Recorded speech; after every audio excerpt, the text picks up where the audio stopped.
All right, guys. We got Ryan Blue Bowen in the house. How you Eddie, doing, thanks, man. man? Man, I'm really well. Thank you so much for having me here. It's cool to hear that Alabama accent once again. I remember being in your part of the world a few years ago. It's been too long. Yeah, it's the pleasure's all mine. I appreciate you taking the time out of your day to do this. Oh, good, It's a bro. it's a good evening from over here, but I believe it's a good morning from over there. It is, man. We're in the future down here. It's already Friday morning here. Looking forward to the weekend. It's been crazy, but yeah, man. It's funny the whole time difference thing. Oh, I got to show you something that just turned up. This is we just got a I just got a package in the mail. This is this is like a world exclusive here. This is a very unique arm wrestling tool. Can I open it for you whilst we're talking? It's from Sabin Badalescu from Romania. Oh, it's the big. Yeah, have you seen it? Yeah, I I'm actually wanted to excited. get one and try it out. I'm excited. This has been Sabin messaged me a couple of months ago. It was like, tell me about this thing, and he said, Ryan, I've become the strongest arm wrestler on earth. I'm going to prove it. And this is he's wrapped it well. Oh my goodness.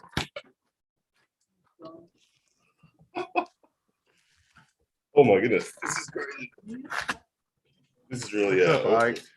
This is live YouTube. This is quality live YouTube here. But How even much is put that? Is it heavy? yeah, this would weigh at least 15 pounds, I reckon. There. Wow. My wife's gonna cut it open whilst we talk, keep going, but there you go. Exciting stuff. Sorry for randomly interrupting the start of the show with that Oh, one. that's fine. Yeah. So like I said, I didn't want to take up too much of your time, so I kind of wanted to just jump right into some of the stuff I wanted to get to you. Yeah, man. So with a little bit of stir in the arm wrestling world of Dalton Duncan and Sam Burnett, I Yes. believe, if I'm correct, Sam's the number one lightweight. Sam Burnett is the number one ranked lightweight in Australia, and he's got a really good hold of that rank. He he he always finished second to Jordan Davis when Jordan was still an 80 kilo guy and Sam was brand new. But Sam has just come alive. He's now been pulling for sort of 3-4 years, and that dude is he's just genetic. His whole family. There's three Burnett boys. It was actually four of them, but they're all freaks. And Sam Burnett's the oldest of the brothers, and he is crazy strong, crazy dominant at the 80 kilo class now.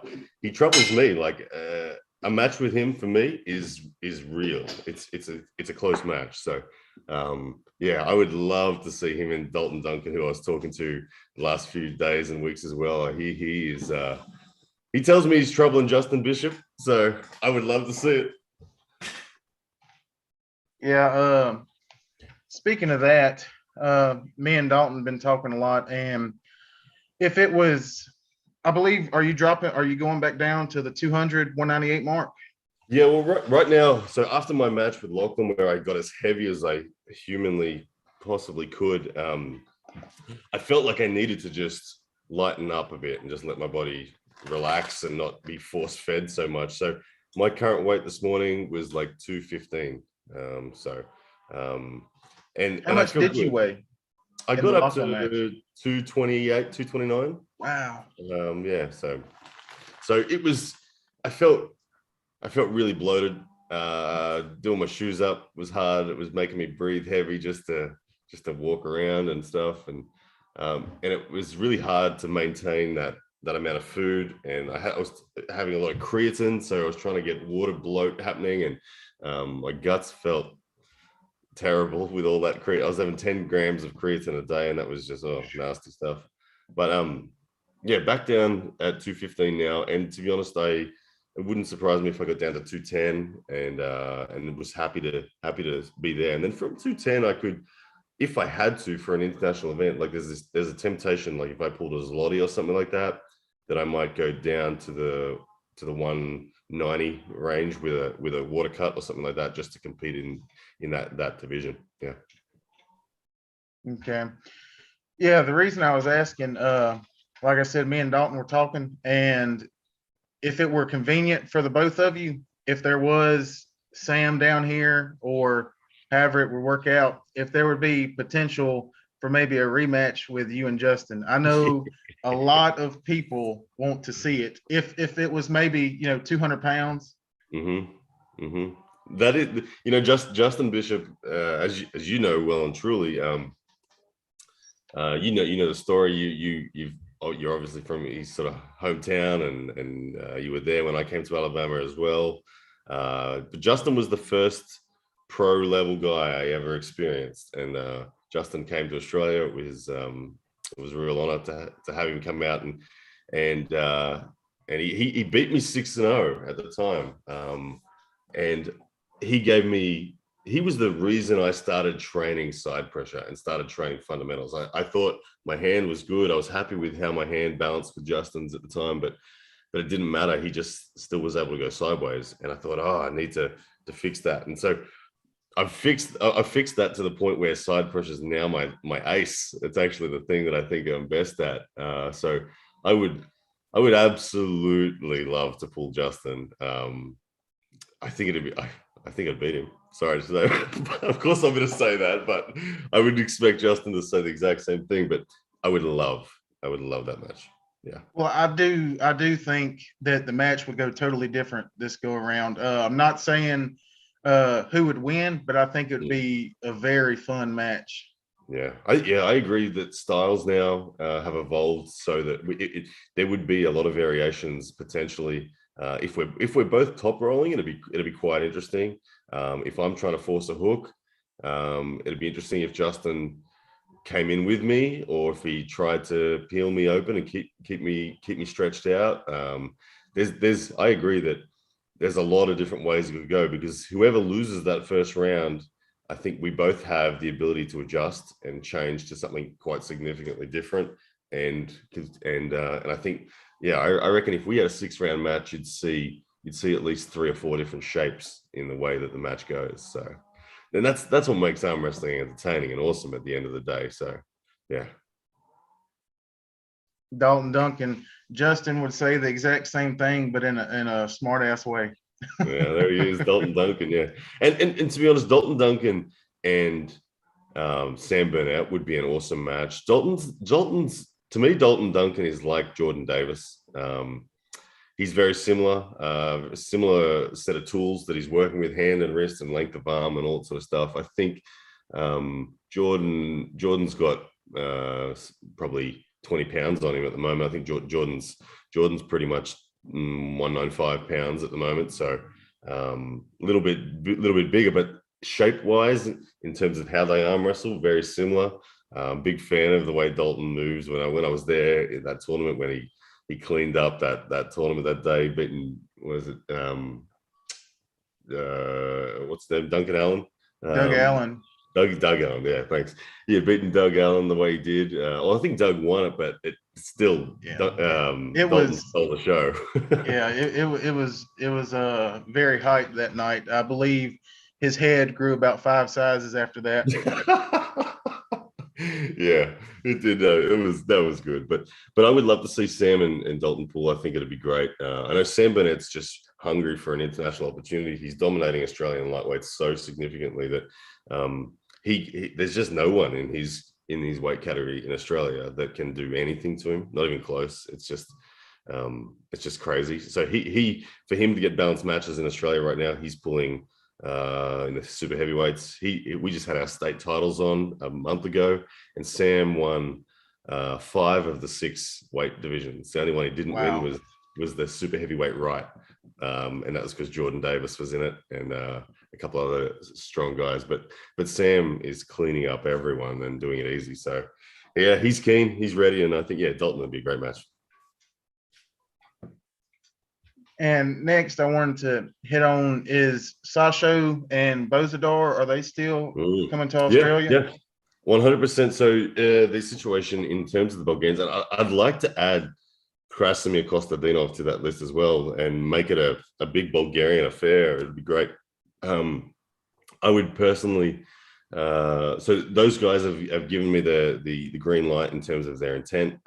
For all we're waiting on is essentially the Australian government to get to the point where they're willing to allow international travel back on. That's said to be happening at the commencement of 2022. So Bozzy said to me that they kind of only need like 3 or 4 weeks notice and they would be up for it. And I said, yep, that's cool. So we're just going to kind of sit on it and wait till it's all confirmed with the Australian government regulations. And then as soon as that's the case, I'll bring them out. But I would love, my dream scenario is to have Krasimir Kostadinov, Sasha Andreev, and Bozhidar come out. And I would love to see Lachlan Adair pull Krasi. I'd love to see myself pull Sasha. I'd love to see Jordan Davis pull Bozhidar. To me, that would be awesome. Yeah, it would. Yeah, I'd be interested to see Lachlan and Krasimir go inside just to see really where. We need to find out where Lachlan's at internationally. I mean, we've been saying it about Australian arm wrestling for a while, but unfortunately, the last 2 years, we've just not been able to get out overseas, so we don't know. But my gut suspicion is Lachlan is strong enough to beat Krasi if the match is stopped.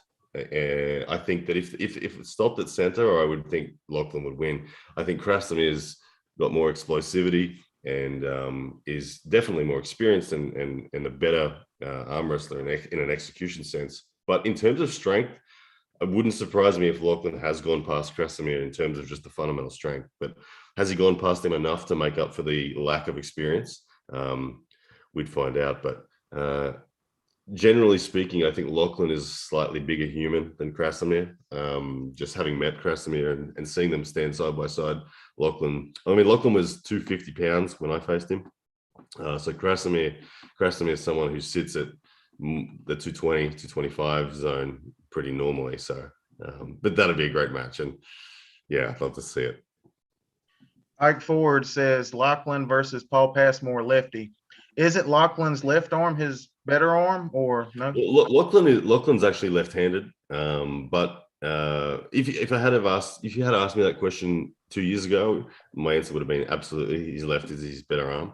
But when you're a Brisbane-based arm wrestler, you don't touch left. Like we all just train right so exclusively that Lachlan himself now says his right arm is stronger and better by a long way. So his left arm is still a freak, but he will self-profess say his left has very basic directions and vectors that he pulls on, where his right is very fluid and complete and can transition between positions much more effectively. So, but he used to say his right hand is stronger, but his left arm is stronger. But now he just says everything about his right is stronger. So yeah. But I agree that him and Passmore on left would be awesome. That'd be very cool to see. Love it. All right. So what's next for you as far as big tournaments, Yeah, next for me, I've actually so I guess I got to look in two different categories. Like there's what's next for me in terms of what's actually available in the immediate sense. And then there's what's next for me as in what am I aiming for and what am I pushing to try to get the opportunity. So the first thing is what's available to me right now is just still here within Australia. So I'm going to pull a bunch of Australian super matches as often as I can. I would take a leaf out of John Brzezink's book and just line up as many as I can. I've actually got a super match tonight against Marcus Atirai, the 160 kilo giant guy. So that'll be a good test of seeing if I can still control his hand and get away from him. If I can't control his hand, I'm in trouble because his arm is crazy. But so I'm going to pull super matches. There's a couple of guys interstate that plan on coming up towards the end of the year. Mario Tembakis, I'll pull him. I'd like to. A lot of people are telling me that they want to see Jordan Davis pull me because Jordan Davis has climbed up as high as rank 4 now in Australia on the overalls. And I've said, yeah, let's do it. I'll happily pull Jordan, but I'm not sure Jordan wants to pull me till he believes he can beat me. And because we train together regularly enough, I think he knows that he can't yet. So but maybe, I don't know, maybe a match with Jordan Davis at some point. But internationally, and kind of the big thing is I'm very hungry to get an opportunity just with particularly a super match with an Eastern European based arm wrestler that has established credibility. I was invited to pull Irakli Zarakashvili by Igor Mazarenko. I had to knock it back, and Dan Mosier ended up getting that opportunity. I was then offered it Irakli again by King of the Table for December, and once again I had to say, look, sorry, I can't get there because of the government regulations, so I've knocked that back. So it's been frustrating, but in 2022 I expect that to change. And yeah, the biggest priority for me is to get a super match against an Eastern European arm wrestler. Tournament wise, I would love to pull Zloty again. I really want to. I feel like I've become a good Western style arm wrestler. And when I say Western style, I'm talking about the refereeing that we're used to, where there's a bit of load in the setup and a bit more movement afforded and all that sort of stuff. I've become very familiar and comfortable with that, but I want to become well-rounded and be able to pull under that super strict, super snappy starts that is kind of that European style. So yeah, I'd love a super match with any credible European. That's the biggest focus for me. Yeah. Okay. And your opinion on I believe Lachlan have a match with Todd Hutchins? Is the grapevine saying that? Is the word out yet? I don't think it's out officially, but that's maybe word. not officially. But, I've seen some bits and pieces, and yeah, because a lot of people, were saying that they thought maybe what would be better is if he had a rematch with Michaelo to kind of gauge. But if it does happen, if it is eventually set in stone, how do you see that? Well, yeah, I can certainly say that the grapevine is giving the right indications. It isn't set in stone because of the travel, but Lachlan, as long as the Australian government comes through with what they're promising us, saying 2022 will be open for travel for vaccinated people in particular, which Lachlan is, and all that sort of stuff. So he's going to be fine to travel as of January 2022. Yeah, the grapevine is telling the truth as far as I can confirm anyway, that there's been agreements made between Todd Hutchins and Lachlan via Travis Bagent's events. So there will be a Travis Bagent promotion of those two. When the flyers come out, we'll see. I don't know, and then we can start talking about it officially. But that match, I think it's a great match. Todd Hutchins, obviously, incredibly established at that weight category. He's world renowned for what he does. I personally think Lachlan has a great set of tools to be able to deal with Todd. I think that if it goes into a really deep hook, I expect Todd to win. I would expect Todd, if it's fully supinated, I expect Todd to win. I don't think Lachlan would be able to last for as long as Todd could in that position. But if it goes anywhere else other than a fully deep supinated hook, I think that Lachlan has everything he needs to win. I think, if Todd's wrist stayed flat, or if Todd lost his wrist, heaven forbid, there's a lot of people can take Todd's wrist and then not have the ability to finish. Lachlan has enough arm, absolutely, that if he took Todd's wrist, he would have no dramas pinning. So it's going to come down to that question. Can Todd get it to a fully deep supinated hook, or will it stay a flat sort of halfway hooked situation? And if it's a halfway hooked situation, I think that Lachlan will win. That's my personal opinion, but there's so much just unknown. We haven't had the opportunity to compete internationally for 2 years. Lachlan, last international match he had was 2019. And same for me. So it's all up in the air. We'll wait and see. But the good news is it has been essentially booked, and I think it's highly likely to happen. So, yeah. Well, I'm sure when the time does come, I'm sure y'all will be ready and excited to get over here. Yeah, it'll be that. To me, that will be a big match in terms of the attention that we'll get from the arm wrestling world. I think everyone will be very, very interested. I think there'll be a lot of money bet on it. I personally would be willing to bet a pretty substantial amount of money on Lachlan to beat Todd. And I know that there are lots of people out there that would take that bet and match it. So I think State Kings will go crazy for that match. Yeah. All right, and two more matches that I want to ask you about and get your opinion on. The first being Michael Todd and Gennady. Michael Todd. I'm going to go with Michael. I'm going to say I think Michael wins this for the reason that Michael is always historically been a fantastic super match puller. Despite what Devin did to Michael, that's the only blip on his radar. And I really think that blip on his radar is because Devin has the style and the tools to perfectly stop what Michael does. And the Devin that turned up was in a strength zone that we've never, ever seen before. So I think Devin will forever be Michael's biggest problem. But someone like Gennady, a more compact guy, a smaller hand compared to Devin, Michael's never typically had a problem with getting to position against those guys. And if Michael's in position and it's a 6-round super match, it's a very difficult day. Like if you look historically against people like Pushkar even and people like Denis Saplenkov, despite those guys beating Michael, they really struggled. I don't think Gennady's going to be able to beat Michael over 6. And given that Michael is huge right now, I don't know if you've seen Michael, he's 300 pounds now, I think. And he's looking good. So he's doing all the right things. He wants Levan ultimately. So I think that he sees Gennady as an absolute must win. And Michael's one of those guys that he's super passionate and driven in a way that, unlike other people, he's very emotionally driven. He's like, it's a real raw situation for Michael in his own mind. And I think he really believes he has to beat Gennady no matter what. So I don't think he'll leave anything unprepared. And I think it'd be too hard to get through for Gennady over 6. So I would probably go Michael 5-1 or something like that. Yeah, I touched the other night a little bit on that, and I said just about the exact same thing. I said that Gennady may win the first match. That's worst case scenario, 5-1. But if Michael stops it in the first round, I believe it could be 6-0.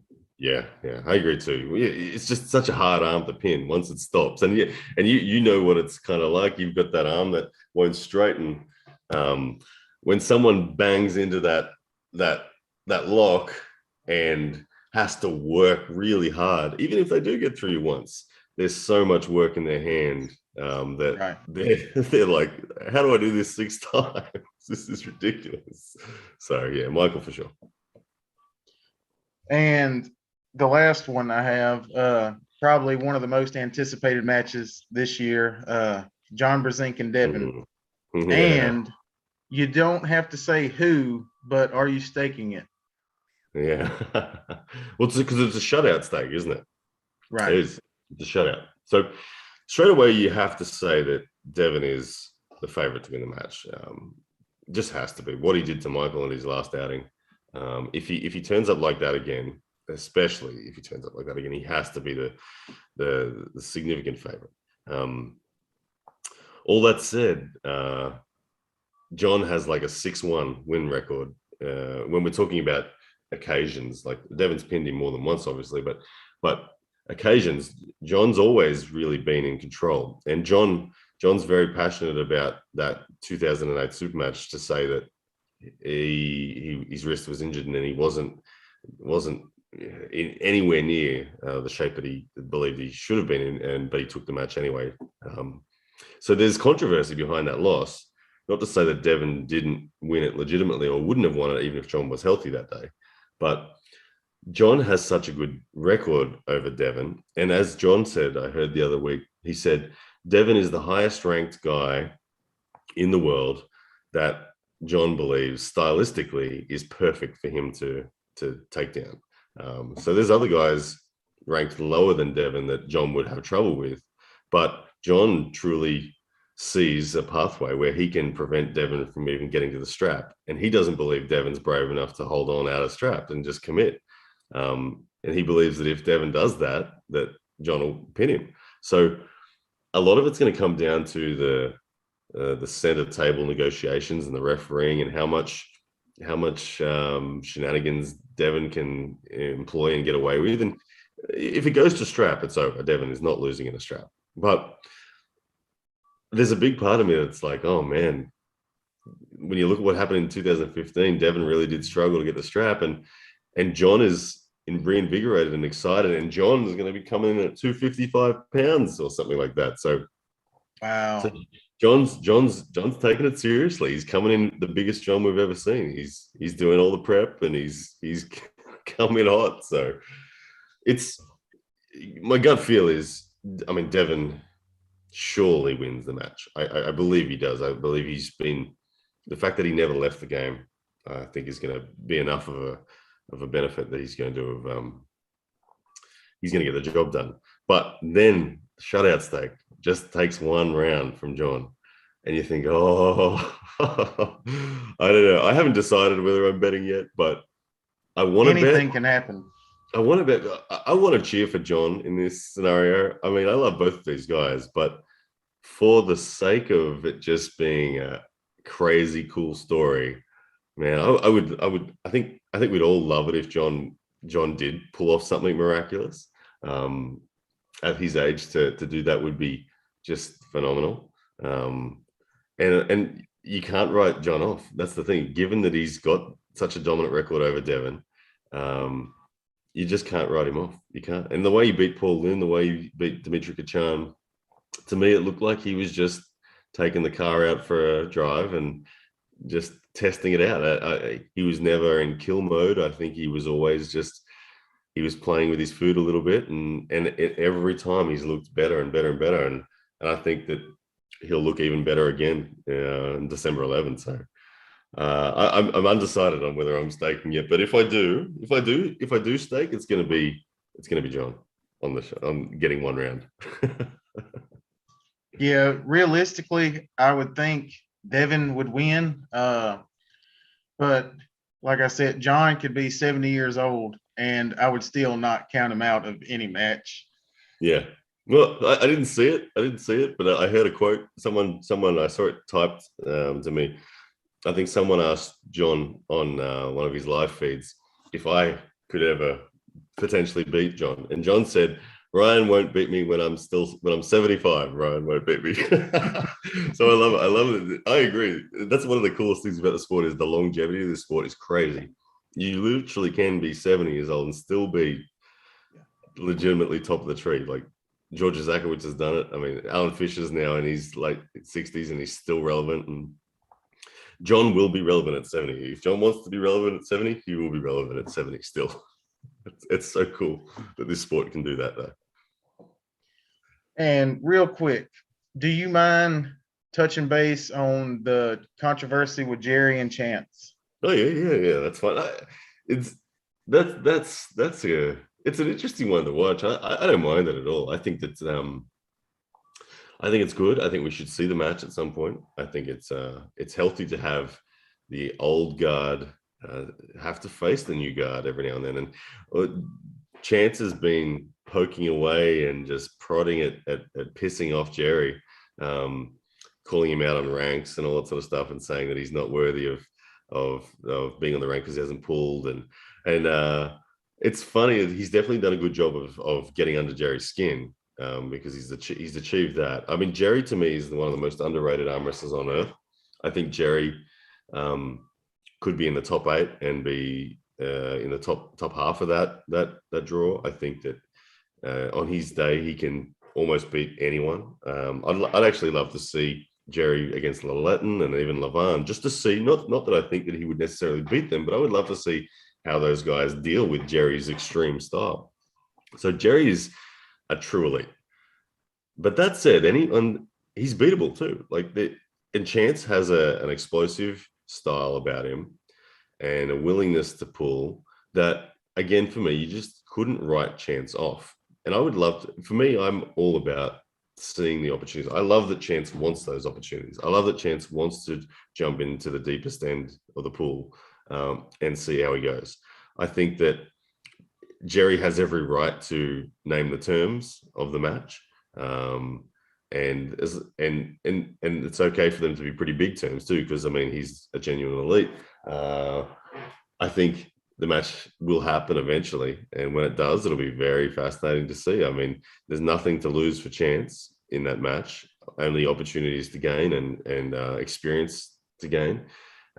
Pressure would be on Jerry, and I would expect Jerry to win, but if it was a best of 5, I'd honestly give Chance at least 1 round. I think from what I've felt of Chance has a very significant back pressure and pronated hit that it surprises you. And Jerry is an inside counter guy. Jerry's not going to try to top roll Chance. And if you look at who Chance has been losing to, he loses to people that take his hand and wrist.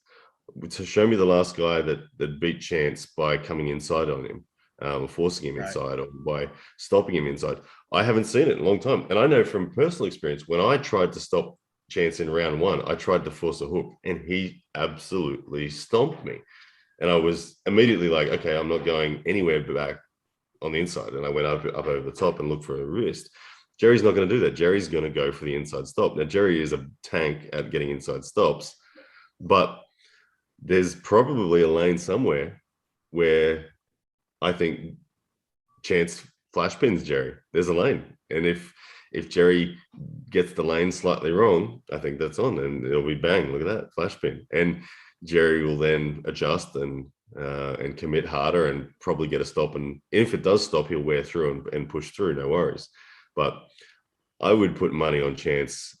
If it was a shutout stake, I would put money on Chance to get at least 1 round.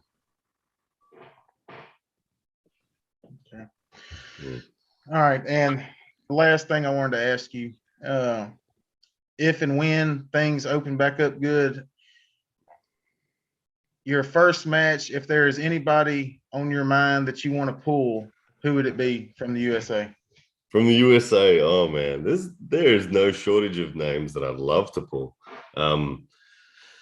People are always going to say, people constantly say to me, I have to pull RVJ. To be honest, I don't really want to.